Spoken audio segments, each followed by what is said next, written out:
Boa noite, amigos da Renova Turismo. Primeiramente, espero que todos vocês se encontrem bem, com saúde. E hoje mais um vídeo da série Viajando Sem Sair do Sofá da Sua Casa, não é mesmo, Guilherme? Isso aí, revelando as maravilhas de Portugal. Matéria sensacional agora sobre esse belíssimo país que a gente tem tanta afinidade, né? E é um país que nos últimos anos aí tem virado o país da moda aqui dos viajantes brasileiros.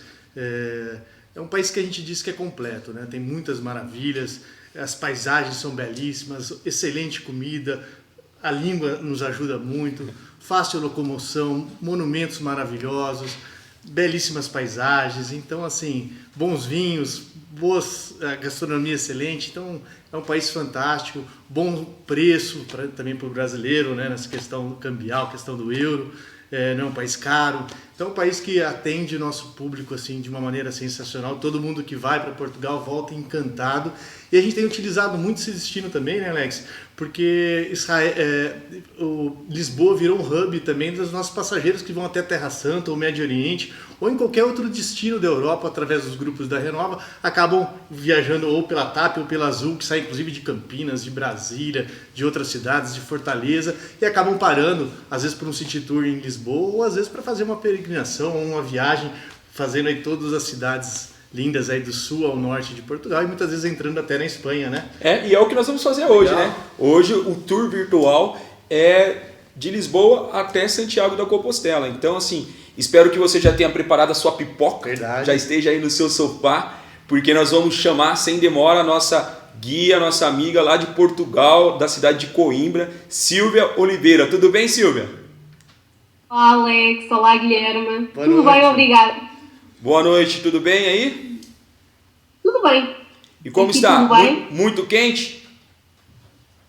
Já começa. O verão já vai começar em meio de junho, por isso já começa a aquecer. Esta semana já estamos com temperaturas dentro dos 30 graus, portanto já é bom.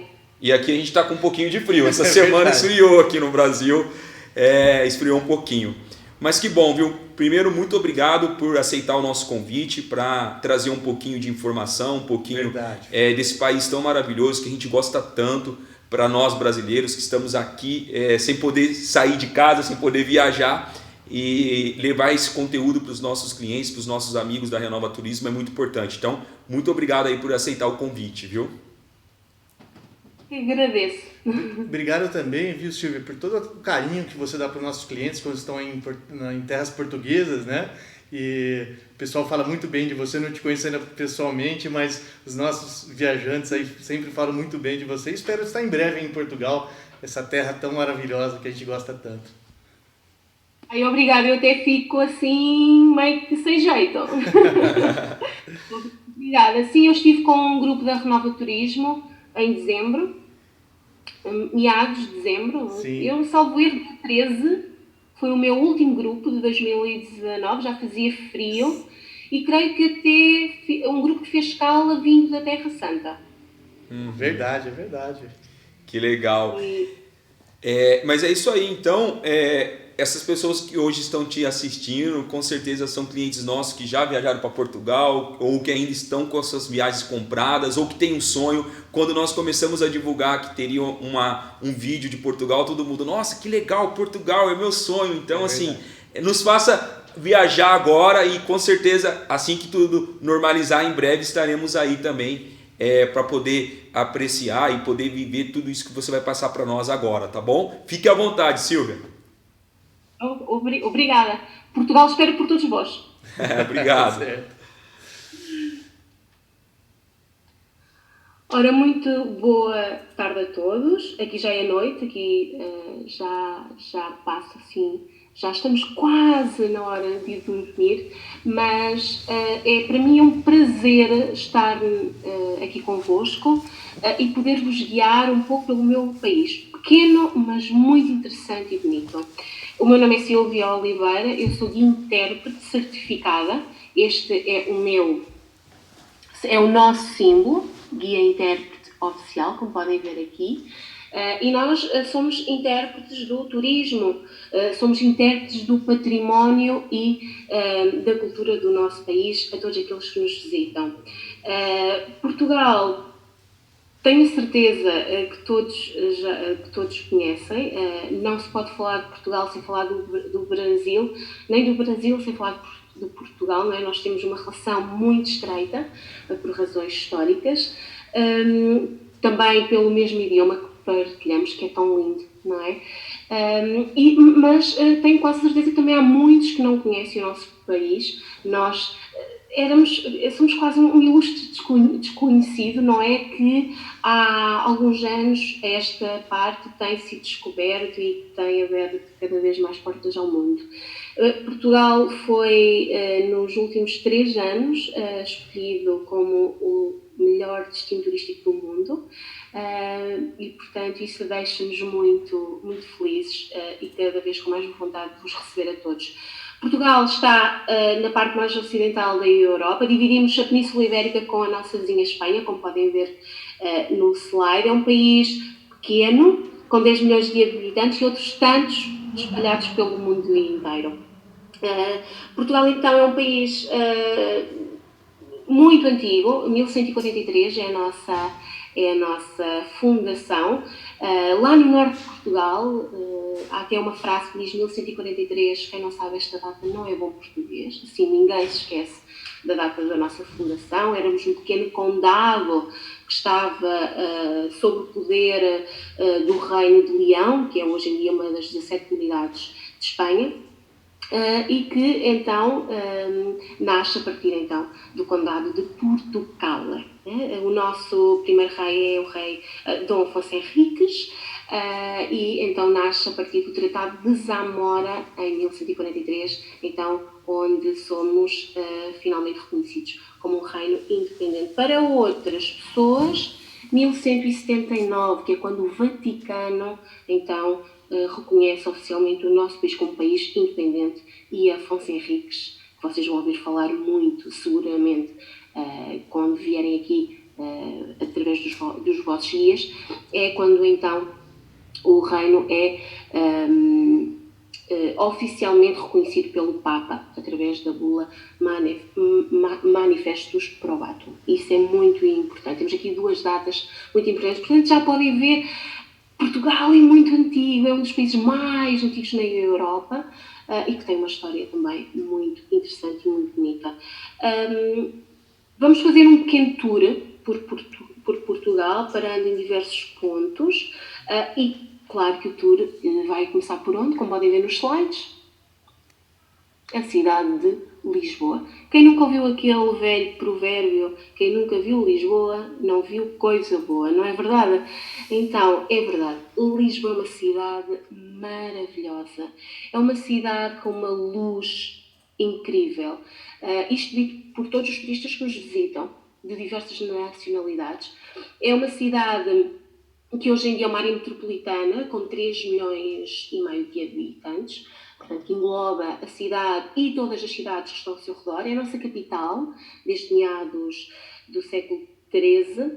Vemos então o Rio Tejo, as 2 pontes que atravessam o Rio Tejo, a ponte Vasco da Gama, a mais recente, de 1998, e a ponte 25 de Abril, a ponte de ferro, então de 1966. Lisboa é uma cidade de facto muito antiga. Ela foi fundada numa pequena colina onde hoje está o bairro de Alfama. Seguramente este nome também não vos é estranho. Alfama é quase como o coração da cidade, e é lá que tem, por exemplo, o Castelo de São Jorge, onde também viveram reis. Temos vestígios da época romana, teatro romano, imaginem. Temos a Catedral de Lisboa, que vão poder ver nos slides mais à frente, que é uma fortificação, é uma igreja / fortificação. As praças da cidade, é de facto uma cidade imperdível e com muito para ver. A nossa Sé é sem dúvida uma Sé diferente. Uma Sé diferente porque é uma Sé românica.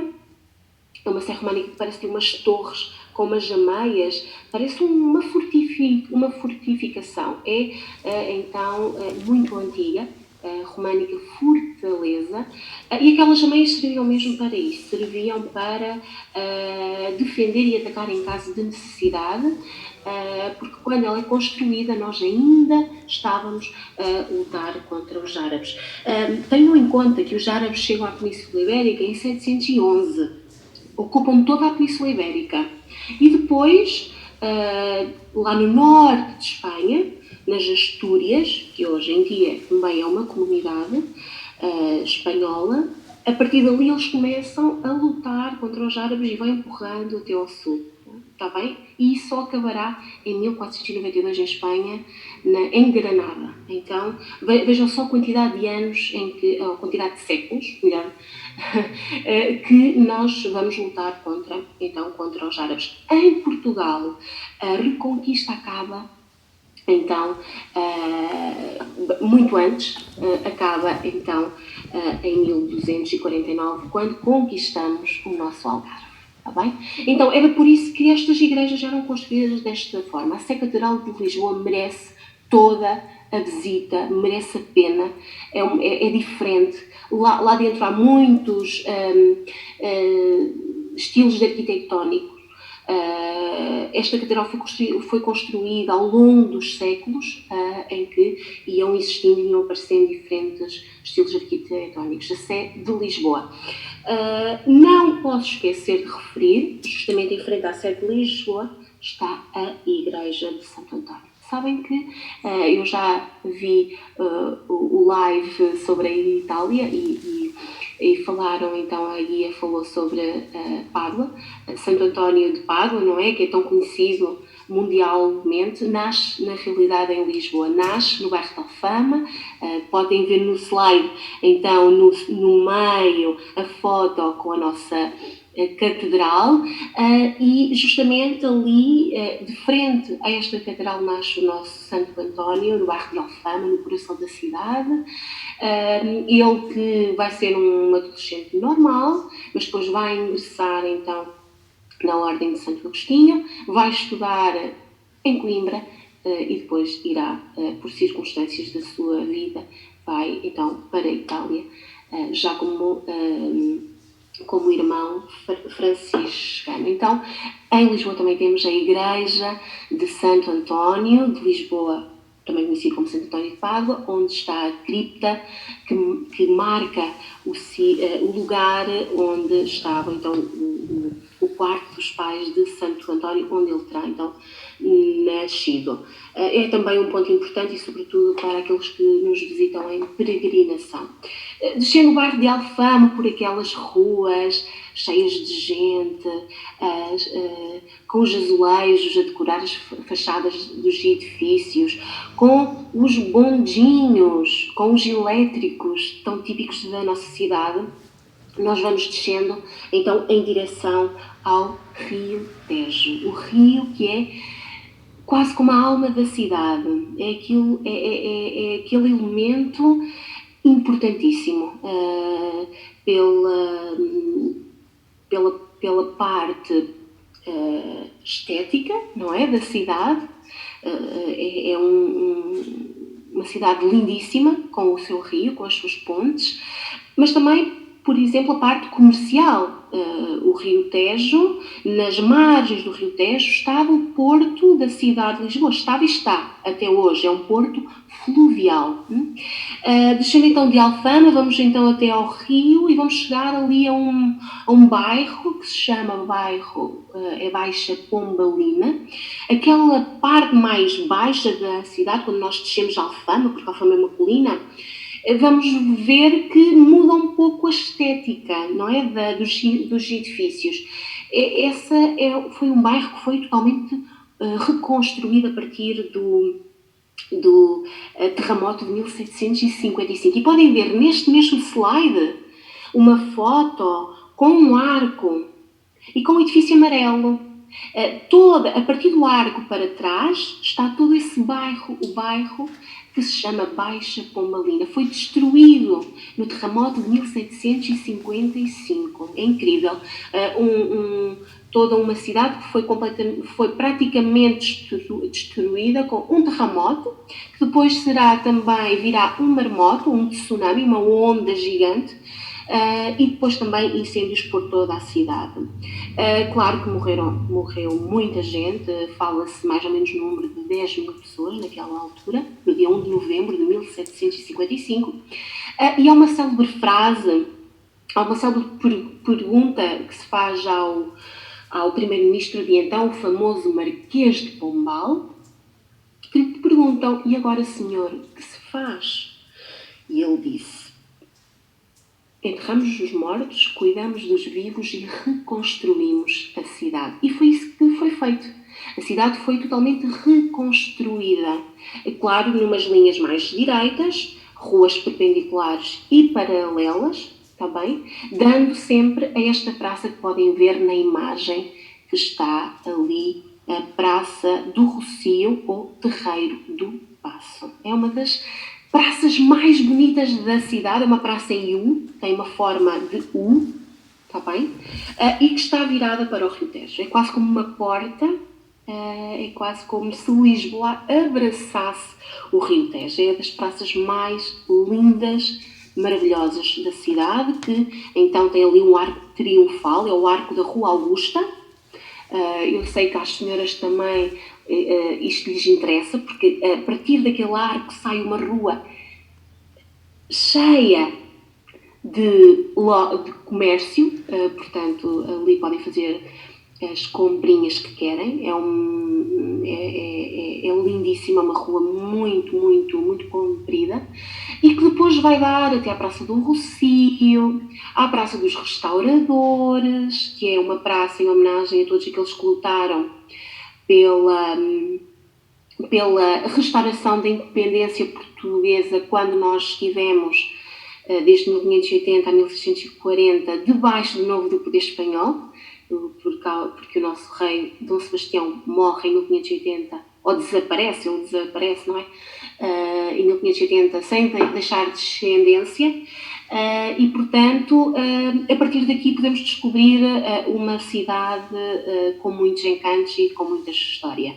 E depois aí começa também a Avenida da Liberdade, que são quase como os nossos Campos Elíseos, não é? Uma avenida, é a mais larga avenida da cidade, e onde também tem lojas dos grandes criadores, os teatros. É uma avenida completamente cheia de árvores, passeios lindos, todos eles cobertos com a chamada calçada portuguesa, que vocês têm no calçadão, por exemplo, do Rio de Janeiro. Não é que eu nunca fui, mas vejo nas imagens, e portanto a calçada portuguesa é outro dos elementos que encanta aos nossos turistas e que certamente vos vai encantar a todos.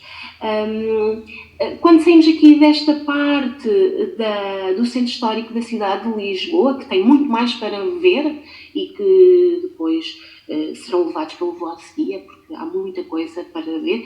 Inclusive, imaginem, podem fazer um passeio no bondinho, no nosso elétrico, porque são pequenos trolleys movidos em eletricidade, não é? Ainda antigos, com a madeira por dentro e tudo isso, e que dá aquele charme, não é? Que nós procuramos, que todo turista procura. Podem de facto fazer um passeio no bondinho, em qualquer um deles, na cidade de Lisboa, só para tentar ser lisboeta por um dia, não é? Saindo desta parte mais central, de facto, onde nasce a cidade de Lisboa, porque a cidade de Lisboa nasce numa colina e depois ao longo dos anos vai se estendendo, não é? Vai descendo até ao rio e depois estende-se já caminhando em direção à foz do Rio Tejo. Isto acontece sobretudo a partir da época dos descobrimentos, a nossa grande época de ouro, não é? A época mais importante em que Portugal foi um império, não é? Aí começa o nosso império, e vamos percorrer uma marginal ainda longa. Hoje em dia não temos muito essa perfeição, mas o centro da cidade era bastante longe, por exemplo, do que hoje nós conhecemos como o bairro de Belém. O bairro de Belém é o último bairro da cidade, é o bairro mais ocidental da cidade de Lisboa, onde está, por exemplo, a Torre de Belém, que se pode ver no slide que vemos agora, onde está uma foto de um grupo que a visitou. A Torre de Belém, que é oficialmente conhecida assim, mas que o nome dela é Torre de São Vicente, que é o padroeiro da cidade, o padroeiro oficial, e que é, sem dúvida, um dos monumentos mais emblemáticos da cidade e que, no fundo, representa o nosso país lá fora. Há muitos turistas que, olhando para esta torre, associam ao nosso país. A Torre de Belém, que está exatamente na margem do rio, mas quando foi construída, em 1520, estava no meio do rio, curiosamente. Claro que o rio Tejo hoje não tem a mesma largura que teria naquela época. O rio foi estreitando naturalmente, até que então a Torre de Belém ficou na margem do rio, na margem direita. Lisboa está na margem direita do rio Tejo, na margem esquerda já e são outras prefeituras, está bem? E de facto, este é um dos edifícios mais bonitos. Era uma torre de defesa, servia para defender a entrada do rio que nos levava à cidade e também ao porto, está bem? E na margem existiam outras duas torres com quem fazia contrafogo, está bem? Era uma torre defensiva. Esta torre hoje em dia está completamente nua por dentro, não há móveis, não há armas, não há nada, tudo o que lhe pertencia está no Museu Militar, mas é de facto muito conhecido também pelas panorâmicas que se podem ter quando entramos, tanto do baluarte, que é a parte mais larga, que era onde estavam os canhões, como subindo até ao último andar, onde se tem uma vista maravilhosa de todo o bairro de Belém e também da foz do rio Tejo. É também uma visita imperdível. O bairro de Belém também, eu vi um slide que tem também o Mosteiro dos Jerónimos, que exatamente agora, que está do lado direito, é uma construção anterior à Torre de Belém, começou-se a construir em 1501. 1501 é uma época muito importante, porque estamos no auge dos nossos descobrimentos. 1500, diz-vos alguma coisa? Chega então Pedro Álvares Cabral aonde? A terras de Veracruz, não é? E então estávamos no auge dos nossos descobrimentos. Aqui no Mosteiro dos Jerónimos é curioso, porque o rio Tejo, reparem só, chegava praticamente às portas do Mosteiro dos Jerónimos, está bem? Aí havia uma praia que se chama Praia do Restelo. É uma palavra antiga para estrela. Aqui, Dom Afonso Henrique, o infante Dom Henrique, desculpem, foi o grande impulsionador dos descobrimentos. Ele aqui mandará construir nesta praia no século XV, portanto em 1415, por essa época, uma pequena ermita, uma pequena capela, então dedicada à Nossa Senhora da Estrela. A estrela que guiaria os navegantes sãos e salvos ao seu, aqui, de novo a sua casa. Como a estrela guiou quem? Guiou os reis magos a Belém, não é? Então, todos os nomes do bairro, o nome daquela praia, tudo tem a sua lógica, tudo tem o seu porquê, está bem? Mas por volta de 1501, nós estávamos a ser governados por Dom Manuel I, e Dom Manuel I achava que aquela capela era muito pequenina. Então ele manda construir este grande edifício, que é construído em muito pouco tempo. Ele começa a ser construído então em 1501. A primeira pedra é colocada no dia 6 de janeiro, dia então de Reis, e é sem dúvida um dos edifícios, um dos monumentos mais visitados em Portugal, não em Lisboa, em Portugal. É quase ir a Lisboa e não ir ao Mosteiro dos Jerónimos, a visita fica incompleta. Então, este edifício é um edifício enorme, era um mosteiro da Ordem de Santo Agostinho, e era um mosteiro, então serviu como mosteiro, mas também serviu como um panteão de reis. Aí está, no altar-mor, está sepultado o nosso rei Dom Manuel I, a sua esposa e o seu filho, o rei Dom João III também, e a sua esposa. Além disso, é panteão nacional, com o qual temos também enterrados aí figuras ilustres da nossa história. E aí estão figuras ilustres relacionadas com os descobrimentos. Temos Vasco da Gama, um dos maiores navegantes portugueses, que descobriu o novo caminho marítimo para a Índia, onde chega em 1498, dobrando o Cabo das Tormentas, que depois terá o nome de Cabo da Boa Esperança. Um túmulo também em homenagem a Luís Vaz de Camões, não é? O nosso grande poeta, que escreveu a grande epopeia do nosso idioma, que são os Lusíadas, não é? Aliás, o dia de Portugal é o dia 10 de junho, o suposto dia da morte de Luís Vaz de Camões, que é o dia de Portugal, de Camões e das comunidades portuguesas, todas aquelas comunidades com quem partilhamos o mesmo idioma, não é? E também, por exemplo, no claustro, do antigo claustro do mosteiro, temos Fernando Pessoa, esse incrível escritor português, então, do início do século XX. E em Lisboa é isto. Temos, antes de passar a outro slide, eu não posso esquecer de uma coisa, senão não... Pastel de Belém. Pastel de Belém. O Pastel de Belém está numa pastelaria muito pertinho do Mosteiro dos Jerónimos, tá? Está ali 2 minutos, porque de facto o Pastel de Belém tem tudo a ver com o Mosteiro dos Jerónimos, já lá era feito, e a partir do momento em que o mosteiro deixa de ser um mosteiro, os frades começam então a produzi-lo cá fora. A pastelaria chama-se Fábrica dos Pastéis de Belém e só eles tinham patente, está bem? Portanto, é imperdível e tem que ir à Fábrica dos Pastéis de Belém sem falta. Come-se bem quentinho, saído do forno, pode ser depois polvilhado com canela ou com açúcar. Eu, por exemplo, gosto deles simples, mas vocês podem tentar comê-lo simples, com açúcar, com canela ou com os dois. Portanto, 4 motivos para poderem comer 4 pastéis de Belém sem ficarem com aquela culpa. Mas o pastel de Belém é o mais conhecido mundialmente dos pastéis portugueses, mas tenham atenção que fora desta pastelaria o pastel chama-se pastel de nata, tá bom? Vamos então passar ao próximo slide. Vamos continuar na região de Lisboa. Vamos na região de Lisboa.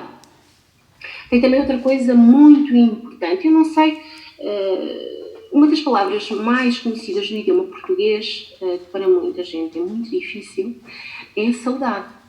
E quando eu tento explicar o que é saudade, é muito complicado, não é? Explicar o que é saudade, porque é um sentimento tão complexo. E onde é que a saudade aparece muito? No fado. Eu não sei se já ouviram falar de fado. Fado vem da palavra latina fatum, destino trágico, e o fado em Portugal dá nome a um tipo de música. O fado nasce em Lisboa, pensa-se que aparecerá ali no século XIX, com influências, imaginem, do Brasil e de África, e de facto é uma canção, é quase como um desabafo, bom e mau, não é? Onde, sobretudo, as mulheres cantavam a saudade que sentiam dos seus homens, que iam para o mar, a saudade, se estavam longe, a saudade que tinham de casa.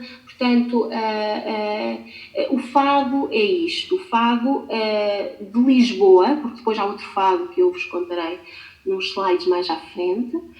O fado de Lisboa é património imaterial da humanidade desde há 6 anos, portanto é algo que também nos representa como povo.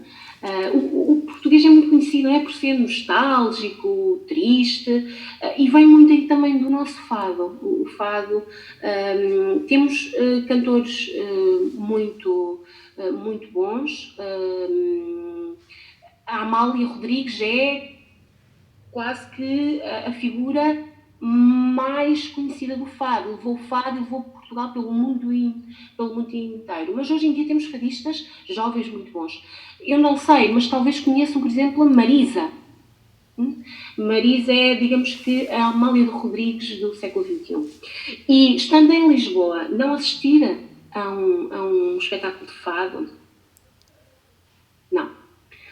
Têm que assistir, está bem? Por Lisboa há imensas casas de fado.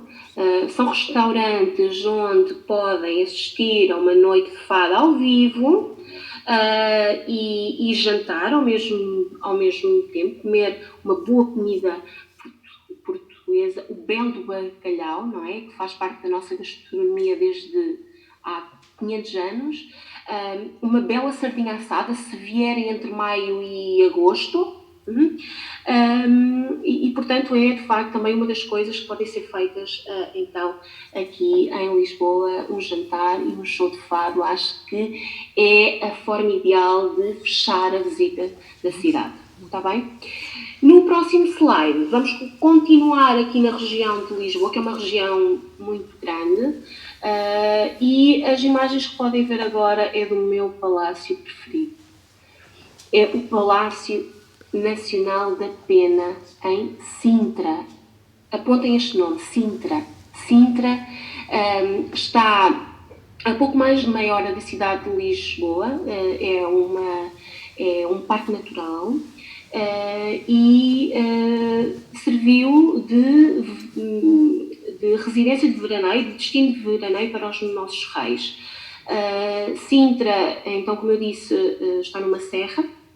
Está bem ali também junto ao Oceano Atlântico, ao mar, então faz com que seja muito fresco durante o verão.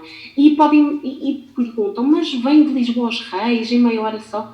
Mas temos que recuar e pensar que naquela época, século XII, XIII, XIV, era muito tempo que se levava desde Lisboa até chegar aqui a Sintra. Então eles procuravam sítios onde não fizesse tanto calor. Então Sintra foi dos primeiros destinos de veraneio dos nossos reis. Lá podemos encontrar muitos palácios. Por exemplo, temos este Palácio da Pena, um palácio que era, na verdade, um mosteiro dos Jerónimos, da Ordem dos Jerónimos. Eles tinham um mosteiro que nós vimos anteriormente, não é? Um mosteiro de Jerónimos, e tinham este aqui na Serra de Sintra.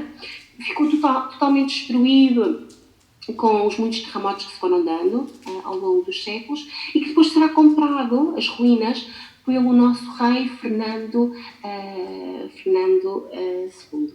O nosso rei Fernando II veio casar, ele era austríaco, e veio um jovem cheio de ideias, culturalmente com um pensamento muito além do nosso, e ele apaixona-se por aquelas ruínas no segundo ponto mais alto da Serra de Sintra, e decide que ali vai construir o seu palácio privado e vai construir esta beleza que está aqui. Então estamos a falar de 1850, mais ou menos, e ele vai ser totalmente pensado pelo rei e pelo seu arquiteto, e de facto o que nos atrai logo à vista, não é? É as cores. É um palácio cheio de cor, amarelo, vermelho, é de facto magnífico e é também imperdível.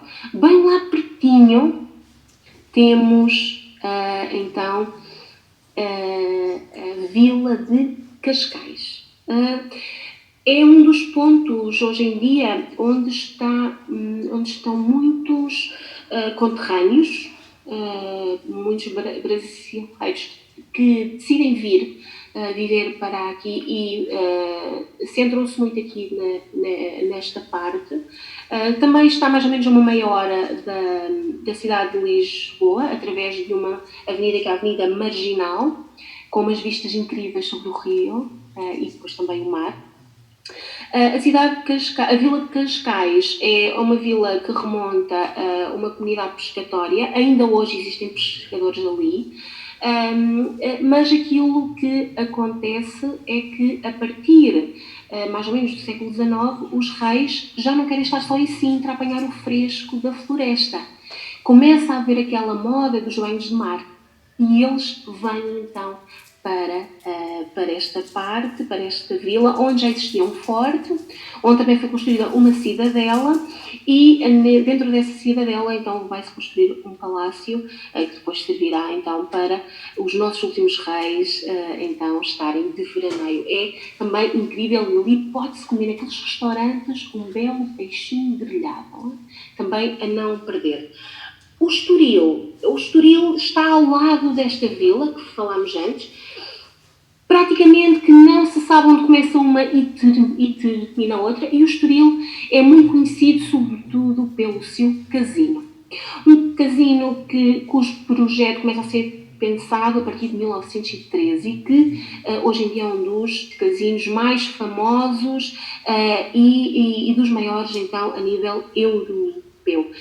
Tem também belas praias, está bem? E é esta parte então da nossa Côte d'Azur, como também é conhecida, a Côte d'Azur portuguesa, ela começa a ter outro fôlego, então quando em meados do século XX, com a Segunda Guerra Mundial e tudo isso, começamos então a receber exilados europeus, mas exilados da nobreza, da realeza, por exemplo.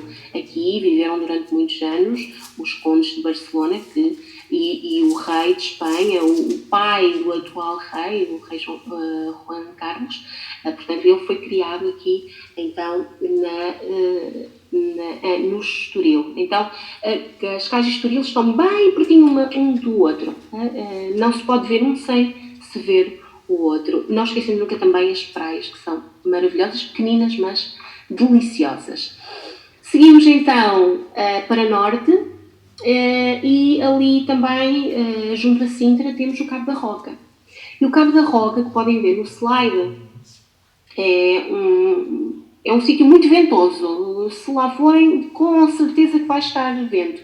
Ele é muito conhecido porquê? Ele é muito conhecido porque, além de ter uma vista incrível, então, do Oceano Atlântico e das paisagens da Serra de Sintra, tem também, é o ponto mais ocidental do continente europeu, portanto, Europa continental. Não esquecendo sempre que temos as ilhas, não é? Então, nunca será a parte mais ocidental da Europa, mas da Europa continental.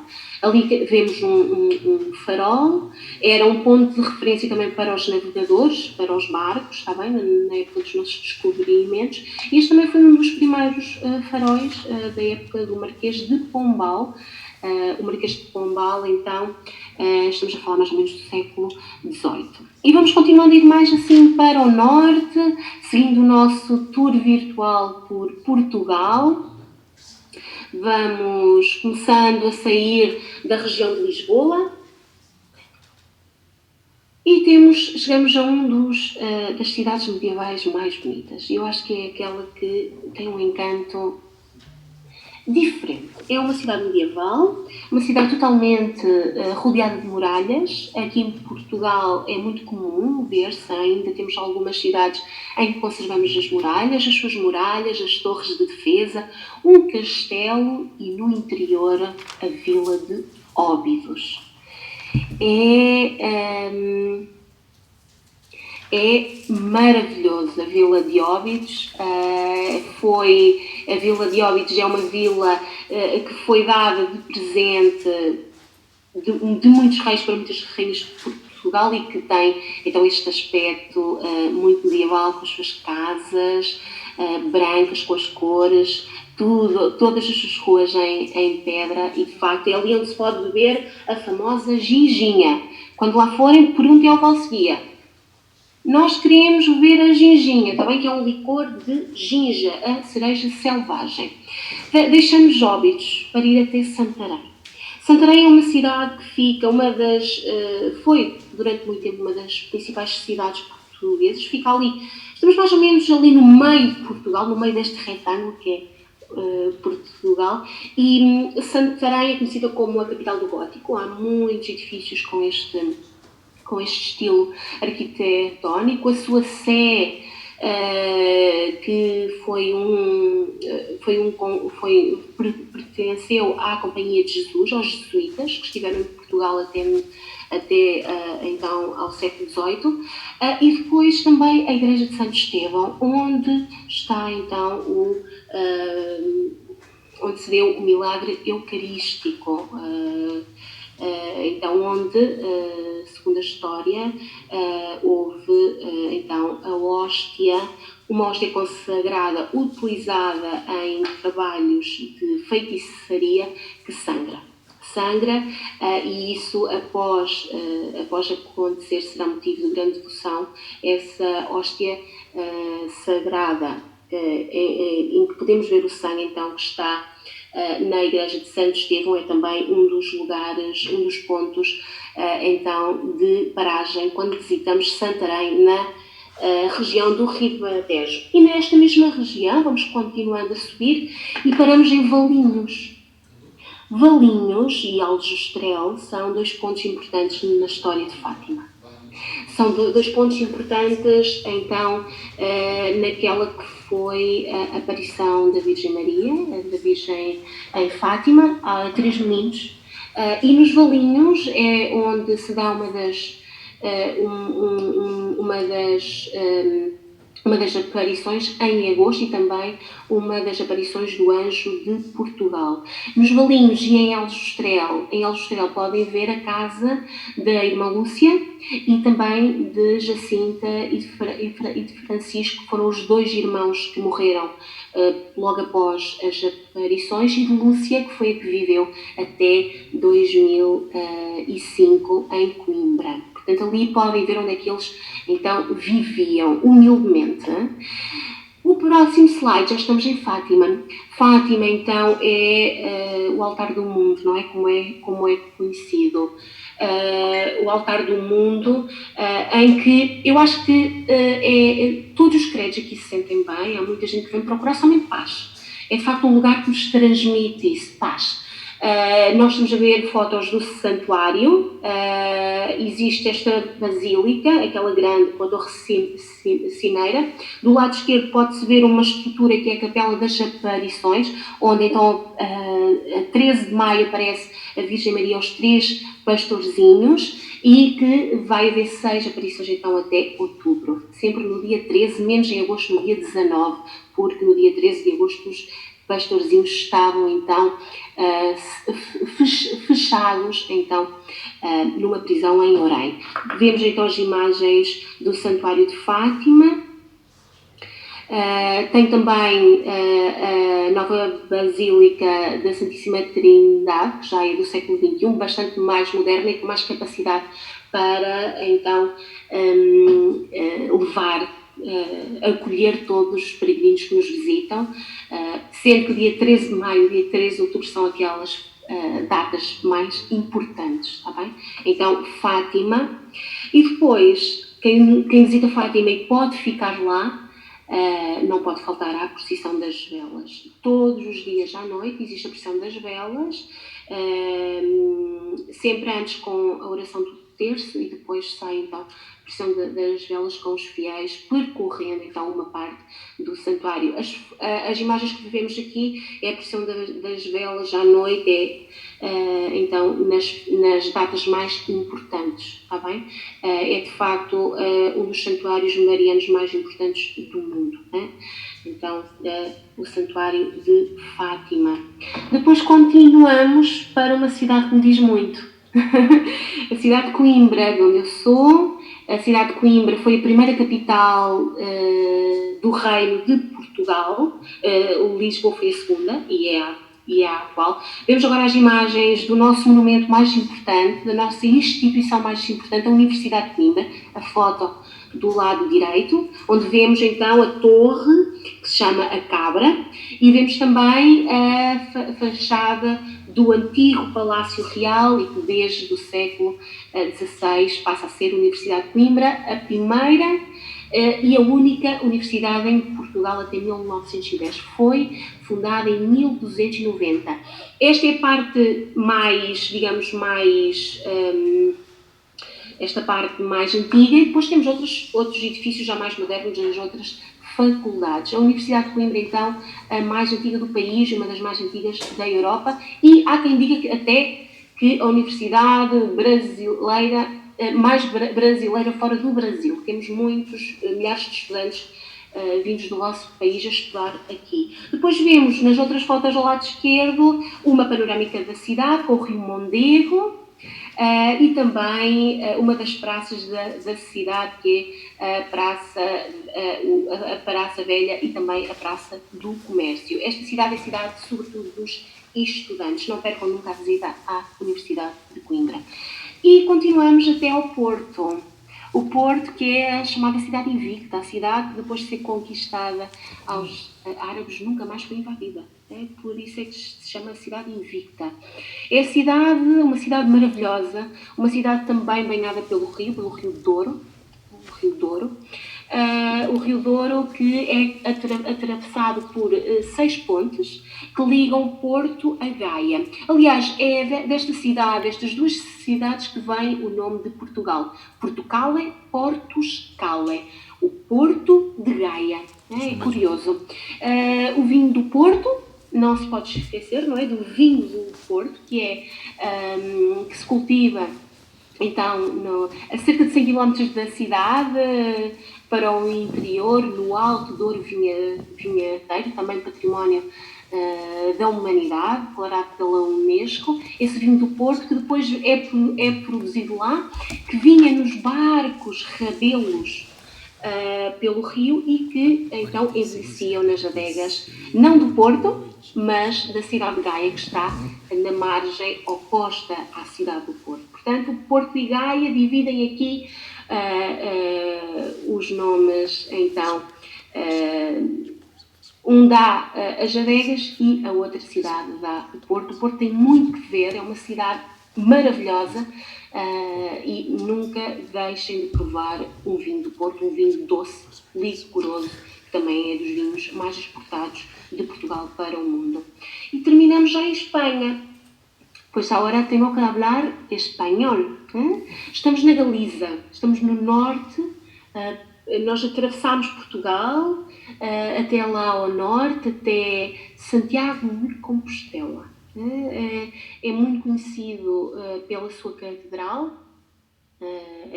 Estamos a ver várias imagens então de Espanha. Estamos na Galiza e Santiago é fundado com a descoberta então do túmulo do apóstolo Santiago, um dos apóstolos então de Jesus, e é o fim do caminho de Santiago, o fim dos diversos caminhos que hoje existem, que vêm de vários pontos da Europa Ocidental e que terminam ali então em Santiago de Compostela, com a sua maravilhosa catedral, onde podem estar ao pé do túmulo do apóstolo Santiago, e que depois tem a Praça do Obradoiro. Obradoiro significa estaleiro de obra em galego, com o antigo Hospital dos Peregrinos, que é o Hospital dos Reis Católicos, que hoje é um preparador de turismo muito luxuoso, o edifício também do Governo da Galiza. Portanto, como podem ver, Portugal tem muito que mostrar, tem muito mais. Eu poderia estar aqui a falar convosco sobre Portugal, e começamos então em Lisboa até acabar então na Galiza. Eu espero que tenham gostado, eu espero que vos tenha dado assim, deixado, como dizemos aqui, água na boca, não é? para voltar, quem já veio ou para vir de facto conhecer Portugal, quem nunca veio. Espero por todos vós, espero que tenham gostado. Eu tentei não ser muito fechada, que os guias também costumam ser um bocadinho fechados com datas, mas que de facto tenham percebido que Portugal, apesar de pequenino, é muito grande em história e em cultura, e os portugueses estão sempre de braços abertos para acolher a todos aqueles que nos visitam. Muito obrigado, Silvia. Nossa, que viagem. Nos fez viajar aqui do sofá. Muito gostoso, né? Verdade. Foi muito bom, viu, Silvia? Muito obrigado mesmo. Foi uma aula aí. Claro que a gente tem que tomar um pouquinho de cuidado no tempo, até porque a gente tem um programa de 1 hora só. No YouTube. Mas a gente sabe que para vocês que são guia é difícil controlar, porque é tanta informação, né? Parece que eu estava a falar há 5 minutos. Mas perfeito, você falou, assim, isso que é legal, né? Falar com entusiasmo, falar com amor, com paixão. Na sua fala você transmite o amor que você tem por Portugal e chegou aqui para nós isso, né? Então isso é o mais importante. Chegou a mensagem, muito obrigado. A gente sabe que aí já é tarde, mas assim, uma excelente noite aí para você. E nos vemos em breve. Com certeza, em breve em estaremos Portugal, aí. Comer um bom bacalhau, ir numa casa portuguesa, com certeza. Um belo fado. Com certeza. Por sinal. É isso aí, então tá certo. Muito obrigado, tá certo? Silvia, uma boa noite e nos vemos em breve. Boa noite, Silvia. Obrigada, adeus. Tchau. Tchau. É isso aí. Que viagem, né? Nossa, espetacular. E Portugal é muito gozado, assim, porque sempre tem uma discussão. As pessoas que conhecem Portugal, espero que você também possa ter esse privilégio de pisar nessas terras maravilhosas. Qual cidade é mais bonita? Se é Lisboa ou se é Porto, né? Qual que você prefere, velho? Você sabe, Guilherme, que eu já fui para Portugal algumas vezes e sempre, a maioria das vezes, Lisboa e até Fátima. Fátima é uma cidadezinha espetacular, linda, gostosa, né, de ficar. Mas eu conhecia Lisboa e agora eu fui com mais calma, fui até o Porto. Porto é muito lindo, né? Eu prefiro o Porto. Porque assim, aquela coisa mais antiga, enfim, eu gostei. Na beira do Rio Douro, ficar sentado ali, né? Tirar uma foto. Eu gostei bastante do Porto. Legal, mas assim, Lisboa. Eu tenho minhas dúvidas aí, eu gosto muito de Lisboa também. Pessoal, esperamos aí também que você tenha aproveitado, né? Que você tenha curtido um pouquinho. E é isso aí, continue seguindo a gente, temos várias novidades, né? Exato. Semana que vem, vários vídeos aí também, já tem vídeo do Egito, mais um vídeo do Egito na próxima sexta-feira, né? Com uma surpresa aí que a gente ainda não pode falar. Exato. Mas fique ligado, você que ainda não se inscreveu no nosso canal, corre lá, se inscreva no nosso canal, ative o sininho, porque quarta-feira que vem live, sexta-feira, acabou o mês de junho, com tudo, várias lives, nos segue aí em todas as redes sociais, Facebook, Instagram. E se inscreva no canal do YouTube, não esqueça, tá bom? E olha, da série Viajando Sem Sair do Sofá de Casa, prepara a pipoca e até a próxima manda foto pra gente que tá valendo ainda não é nem promoção, né? É um prêmio. Pra quem mandar uma foto com a pipoca assistindo, tá valendo aí um presente da Renova Turismo. Nós vamos mandar. Gente, até mais. Boa noite. Boa noite.